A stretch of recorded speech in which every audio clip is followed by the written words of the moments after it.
Hello,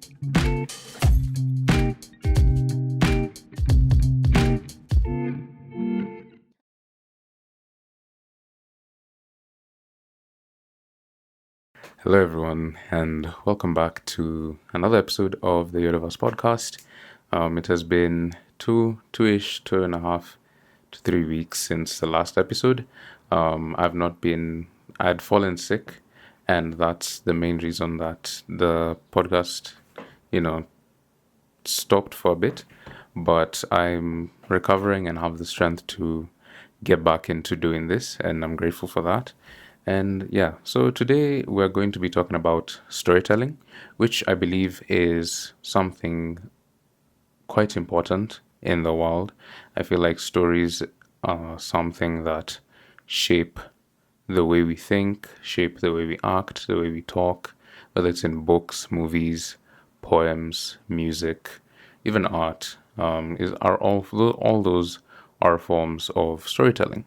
So yeah, be sure to subscribe so that the channel reaches more people. I believe that growth is possible, and that's one thing that I want to do with this channel is to grow, just like everyone else, and can only do that if it reaches people. So subscribe, share if you feel someone needs this. All links in the description below, Instagram link, Patreon, Ko-fi, and all the others. But without further ado, let's get into it. So, have you ever read a story or a book that left you speechless? I personally have. And have you ever read one or started reading one that made you close it after the first chapter, or took you 6 months to read because you just didn't feel it was interesting to you? That's the difference between good and bad storytelling. So today we're going to talk about what makes a story good, what makes a story bad, and what storytelling is in the first place. So I feel like storytelling is a form of sharing events, is what I could call it. Sharing events, whether real or imagined. Storytelling is a form of personal expression, again, whether real or imagined, and in a way that evokes or aims to evoke a certain emotion. And when telling stories, I feel like one thing that we're trying to do is also evoke meaning and a connection to the people that we're, making the story for. At the back of every author, musician, or artist, at the back of their minds, there's always a sort of a target audience in regards to the people that they're trying to reach with that specific song or story or poem, etc. So the traditional forms of telling stories are, books, art, poetry, essays, articles, music, and I wouldn't say storytelling is a plot, because there's that misconception that storytelling is a plot. It's not a plot. I believe it's more of an experience. I don't think you can tell a good story unless you really, really mean or have some sort of emotion to attach to it. So now I'm going to go through now that we have understood to some extent what storytelling is, I want to go ahead and explain, what key elements I think can be attached to what a good story is. So there's quite a few things. There's characters, conflict, stakes, structure, emotion, and theme. So characters, relatable, flawed, growing, some maniacal, evil. Conflict, it could be internal or external conflict. External conflict could be an impairment, physical impairment, for example. And internal, which is, I think, the most commonly used, is doubt, grief, love, hate, things like those. Stakes. Stakes basically is, why does it matter? Why does all this matter? What's at stake here? Why is the story getting to this point? Why are we at the climax right now? Why is this climax like this? Why do these two people need to meet? What's at stake here? So those are the stakes. Structure is basically beginning, middle, and end. And each has their own importance. Beginning sets up for the story. The middle, adds the meat to the story. And the end is where you conclude the story. And then emotion. What do you feel when you watch something like How to Train Your Dragon or Kung Fu Panda, which are personally two of my most favorite franchises, which I have mentioned before. You relate to the flawedness of Hiccup and Po as they go through their various journeys. Hiccup, trying to prove himself to his dad, ends up meeting a dragon that changes his perspective on what has been taught to him since he was born, and hence he grows to be his own man. Po just wants to watch a tournament, has dreams of being a Kung Fu master, but has no physical way of doing so. Eventually, fate leads him to be able to do so. Then there's a struggle and the gaining trust of the Furious Five and Master Shifu and all that until he becomes the Dragon Warrior that we know and love. But for them to get to that point, there's a certain thing that had to happen, and those are the emotions that are provoked when stories are told. And then there's the theme. The theme is a deeper why. So I sort of touched on this in the previous point. In regards to the flawed characters, the deeper why or the theme is basically, why are we writing this story? I'm writing this story about this panda because I want people to believe that regardless of who they are or who they feel they are, they can be more than that, regardless of what people tell them. So the examples I've used, Po and Hiccup. You can think of Zuko from Avatar: The Last Airbender. He went through quite the character arc, I feel, between season 1 and the end of the series itself.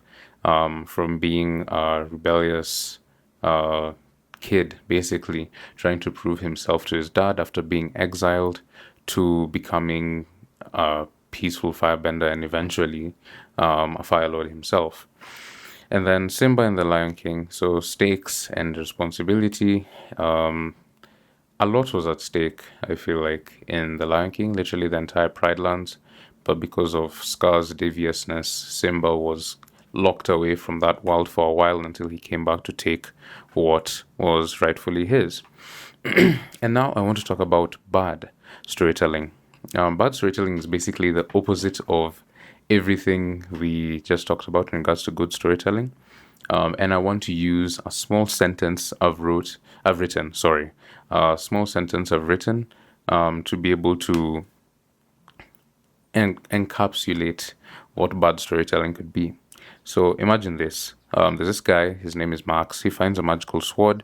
He beats the villain in 2 minutes, becomes the king, the end. That story has no emotion. It has nothing to attach to a character. It may be, you might say, well, that's just a sentence. But I feel like even just a sentence can be able to evoke some sort of emotion to make you want to read the book, watch the movie, etc. So no backstory, no struggle, no stakes, no point. So what can we do? This thing is rushed. It's, too straight to the point. You don't want to be overly straight to the point when you're writing a story. So let's change this. The exact same thing, but I wrote it in a different way. And now imagine this. Max is a broken soldier, haunted by guilt.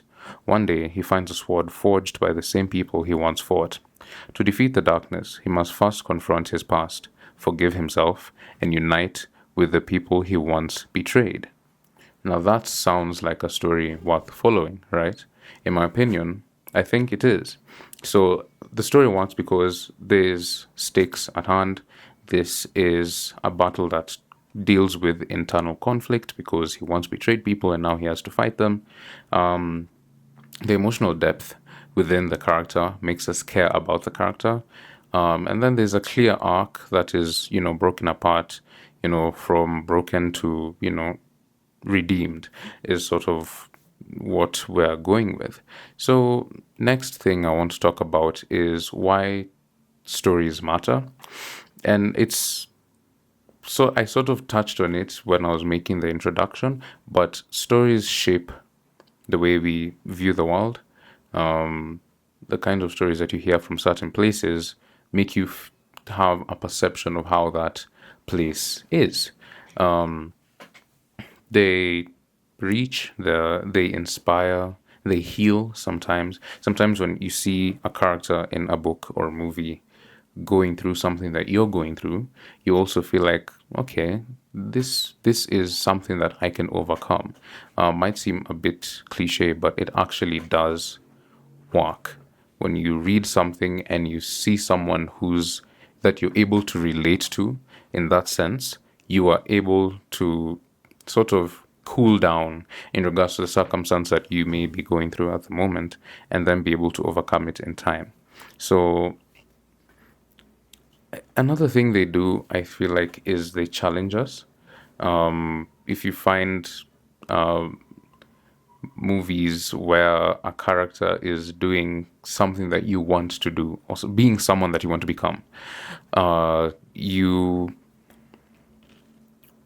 something happens in your mind or something clicks in your mind where you want to sort of become that person.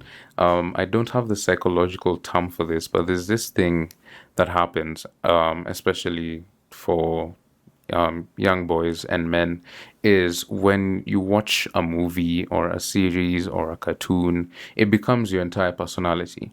Like for me, for example, when I was growing up, I used to really, really love Ben 10, Avatar The Last Airbender, Bakugan, Generator X, and a bunch of other shows. And for, that's between like ages 1 through 10 or 10, then also had Wildcrafts and other wildlife shows and all that. And they just became my entire personality. I was asking for the toys for them, and if you could find a t-shirt of it, I'd take it. If I could find, the Ben 10 watches, Omnitrixes and all that stuff, I'd want it. The Bakugan, the little balls that transform into dragons in the series, I'd really love those. And it just became my personality. And that's how stories work. So they challenge us in the sense that, of course, right now, as we grow up as teens and adults, these characters that we aspire to be change. It's not just some cartoon character who has a watch that turns him into an alien. For us, it could be something like for example, Captain America, with his patriotism and leadership and things like that. Personally, I would say confidently that side to side with Spider-Man, I feel like Captain America is my favorite Marvel character. And I feel like it's that patriotism that draws me to him as a character and challenges me to be better in that sense. And this is just a character that was created 60 or 70 years ago, written in a comic, and now is a worldwide sensation. From a skinny little boy trying to join the army and nearly failing to do so, to the Captain America that we know today. So I feel like I want to talk about just slightly what stories mean to me personally. I am a writer by passion. I feel like that is, I wouldn't, I was having a conversation the other day with my dad, and we were trying to break this thing within our minds in regards to the callings. We all know we have callings and purposes of our lives, but then we're trying to decipher what this thing is. And this is related to storytelling, by the way. So I wouldn't say I'm a writer. That's a thing that I've been telling myself for a long time. I'm a writer, I'm an artist, I'm a podcaster, whatever. I'm not any of those things.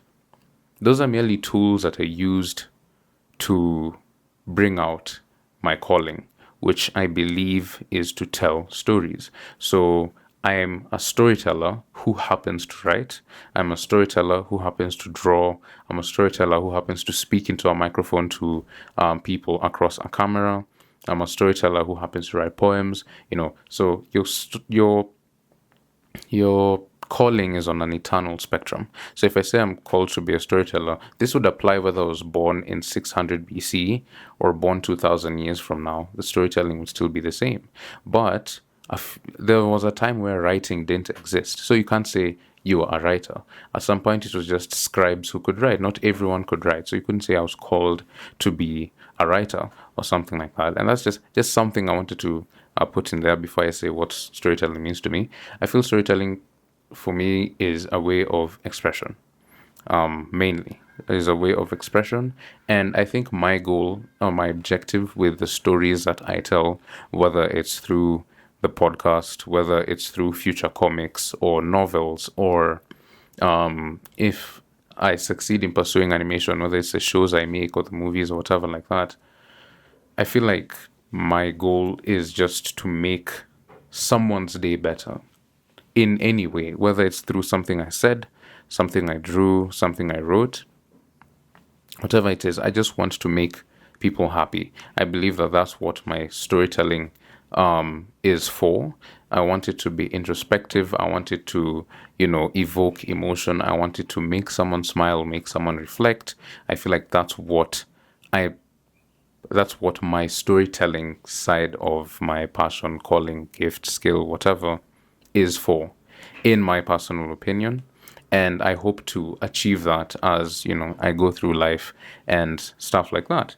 So to conclude, think about your favorite stories and how they make you feel. You can even write it down to yourself. This is my favorite movie, but why really is it my favorite movie? Is it that it could be something as simple as the art style that evoked an emotion within you that makes you like it? It might not even be the characters, or it might be specifically the way the scripts were written, the way it was directed, shot, edited. It could be anything, but just think about what elements of the story make you feel the way you feel. And then also feel free to share what stories changed your life in one way or another, whatever way that is. Maybe it's in building your character. Maybe you saw a movie and you're like, I'm going to pursue this as a career, as an editor, or as a photographer, or whatever it is that movie inspired you to do. So that will be it for today's episode. I'm glad to be back to recording. Hopefully, I can be able to do it more constantly. The Wildlife channel has also been down for a bit, and I'm hoping to be able to recover it. All links in the description.